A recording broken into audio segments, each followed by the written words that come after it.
built for big savings, built for big selection. 5-Star Ford, your truck headquarters, is built Ford tough. On sale, the new 2015 F-150 with $12,500 in total savings. 2015 Mustang for just $22,750. 2015 Focus, just $14,995. The all-new 2016 Fusion on sale, just $17,995. Visit drive5star.com. We're 5-Star Ford. Experience the difference. Russell Parkway next to the post office, Werner Robbins.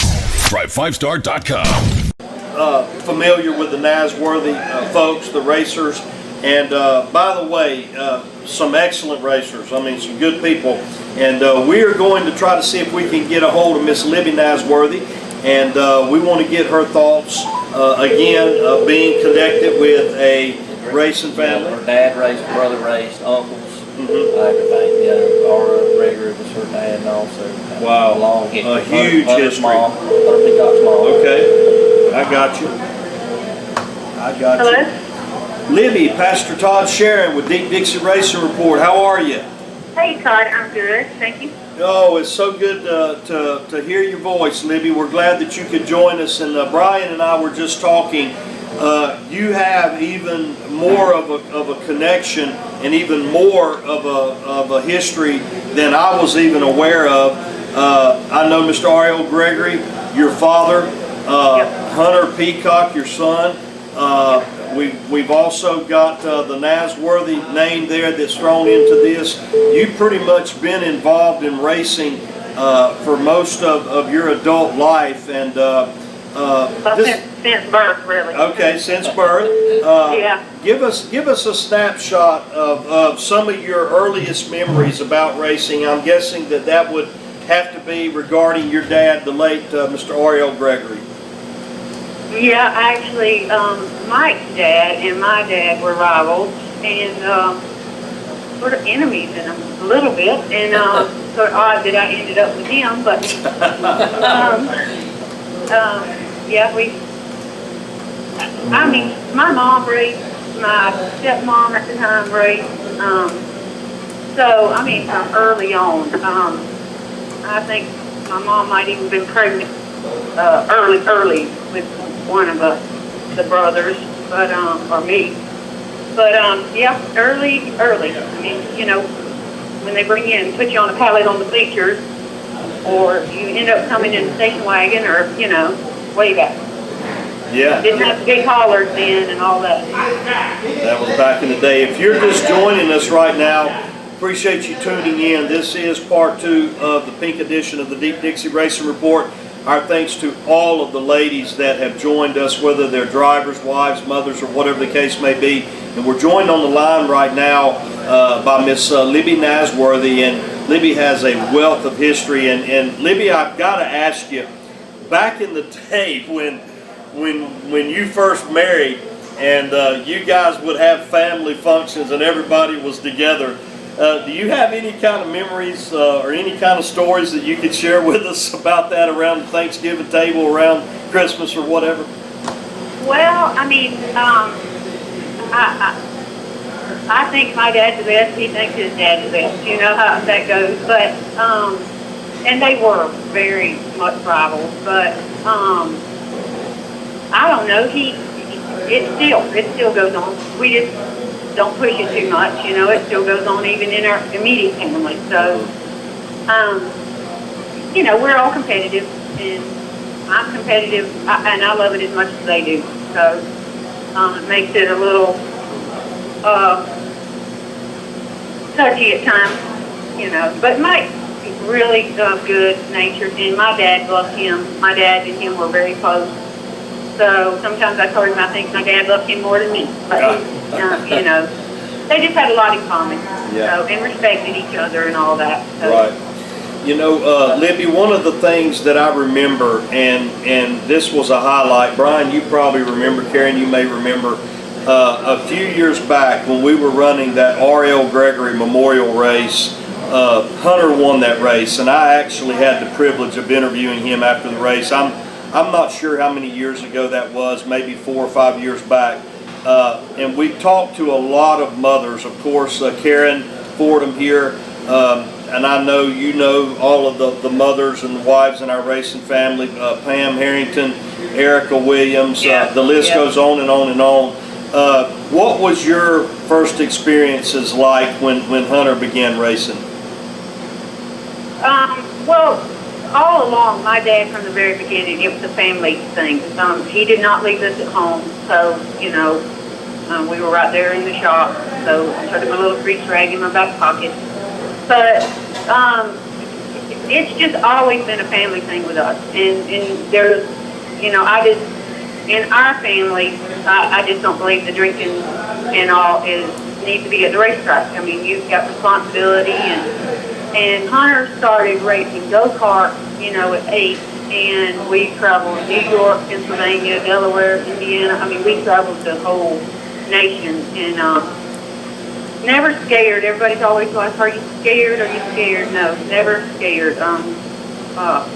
You know, just like Cam and the others, you just want your child to do well. You know, that's the whole thing is, you know how hard they worked all week on that stuff. And Hunter's always been made from the very beginning to, we may pay for it, but you're going to work on it. We're not going to turn the wrenches, and we're not going to wash it, or, you know, if you can't do that, you can't race. So, but the biggest thing is just proud. I'm proud of it. I'm real, you know. But, and you know, outside people look at racing, you know, and there's some cases that it is rough and rednecky and all this, but it builds a lot of pride. You know, with kids, they need something to do.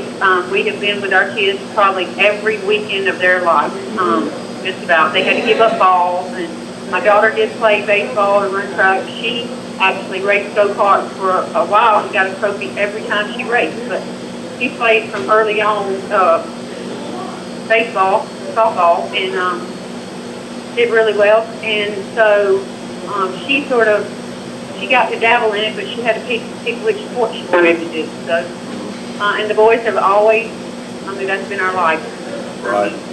I didn't date Harley. I went to the races with my daddy, you know. Right. So it's always been a family thing, and very proud. It builds a lot of pride in kids, and they need that, you know.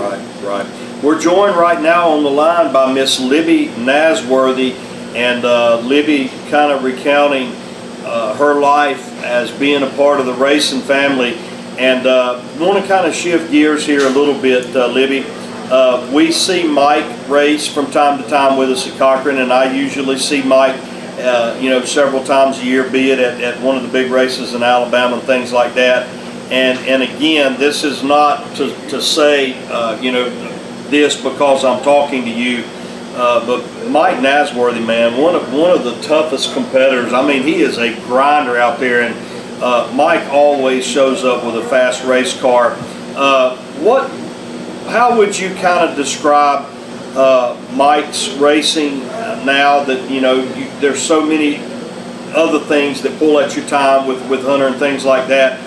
Mike has kind of slowed down a little bit with his racing, but how would you describe that? Is he still in the game? I mean, oh yeah, it's not.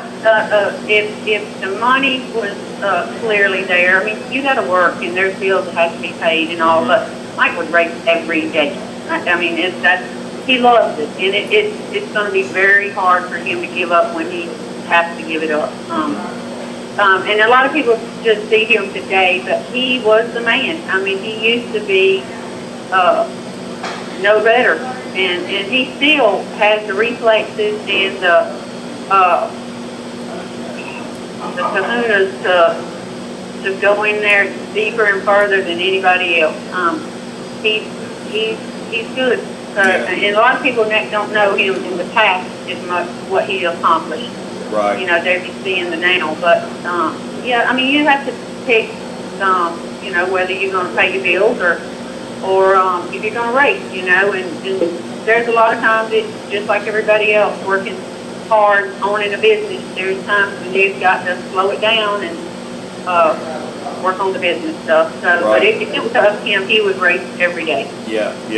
We're joined on the line by Miss Libby Nasworthy, and you know, Libby, I can attest to that. The times that I have seen Mike race, I'm trying to recollect. In the last probably half a dozen times that I've seen Mike over the last several years, I'm hard pressed to remember a time that Mike didn't start on the front row. He's always up toward the front and always grinding, and one of the slickest race cars ever. There's not a whole lot on that car. A really black, nice, shiny black car with a 0 on it, and you recognize that. That has become an iconic number, and you just know that's who that is. But Libby, before we let you get out of here, I know that that in the racing game there's good times, there's bad times, and I know that in our racing family, at least around Middle Georgia, we have been hit extremely hard with a lot of loss lately. I mean, I don't want to start naming names off, but I know just this year we have lost several members of our racing family, and I hear people tell me that every time they come to the racetrack, and rightfully so. I know that I thought about that the first time I came after Will Thompson passed away, after Johnny passed away. It just brings back a flood of memories, and I know that Mr. Gregory, he was a beloved man, and we for years ran the R.L. Gregory Memorial Race down there. What does it feel like as a daughter, as a family member? Is there a way that you can kind of put into words sometimes the emotions that you feel when you're at the track, but having so many memories, how your life got started? You met your husband there, pretty much all you've known. Can you describe to us what that feels like on any given night?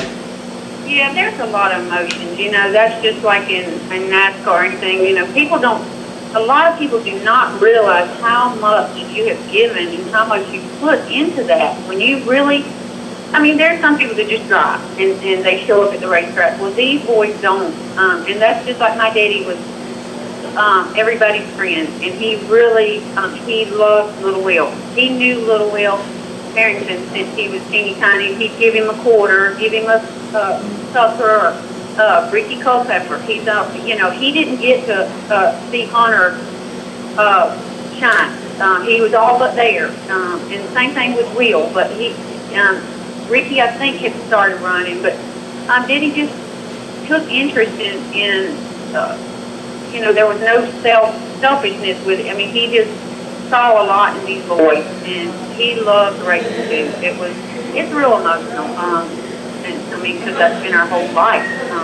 And that's like Hunter. I mean, that's what he does 7 days a week. And then, you know, for somebody to go in there and carry his stuff, and you know, it's tough at times. And you know, he's been taught to be a sportsman. You can't go off in there and just knock somebody because you're upset about it. I mean, you need to handle yourself. And that's how he's been taught, to drive clean. Libby, how old is Hunter? How old is Hunter? He's now 27, going on 21. Okay. Okay.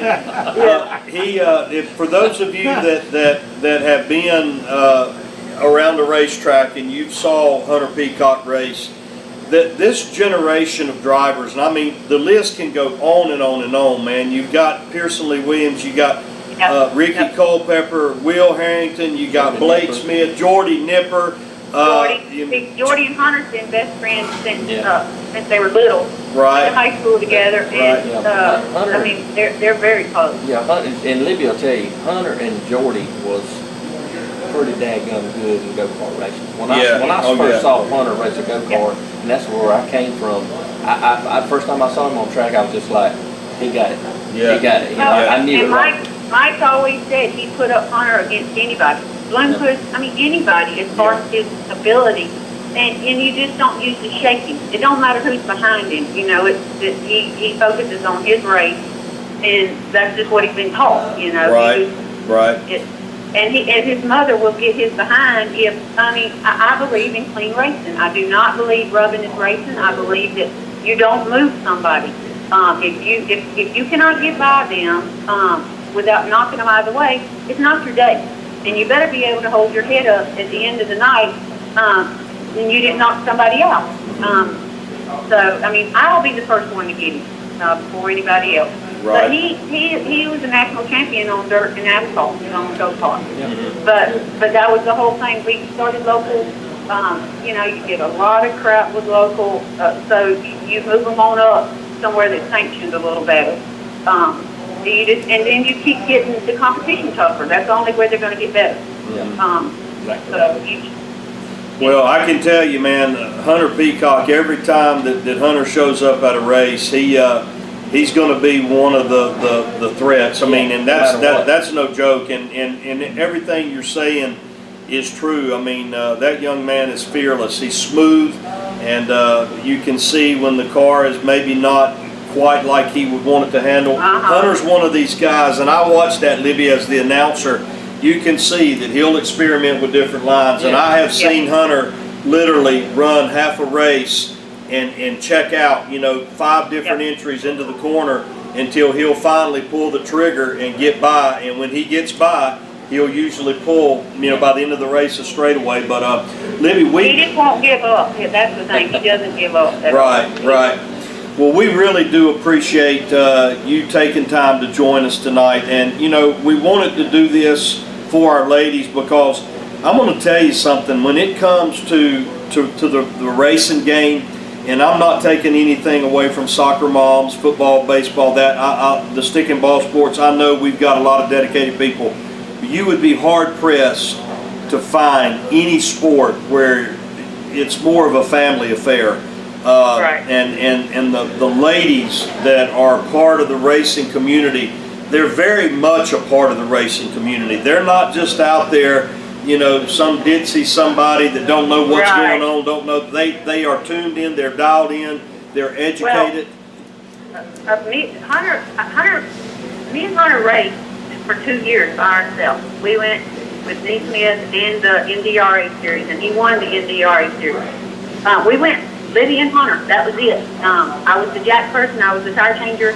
You know, I love it. And a lot of people look at me as a woman, and I have my hair done, and I have makeup on, but I get right down in the dirt, and I love it. So there's a lot of moms like that, that, you know, we can be women, but we can be tomboys too, you know, but I'll race right now. I'll get in the go-kart and race right now. It just, I mean, I'm as competitive as they are, so I love it. That's what it takes. Well, Libby, we sure appreciate you joining us, and you know, everybody in your family, we've watched them race over the years, and we've watched them do well. And please give our regards to Mike and Hunter and everyone else, and tell them we sure do appreciate it, and our best to all of you, not only throughout the rest of this year, but on into the future. God bless you, and thanks again for spending some time. That's Miss Libby Nasworthy. And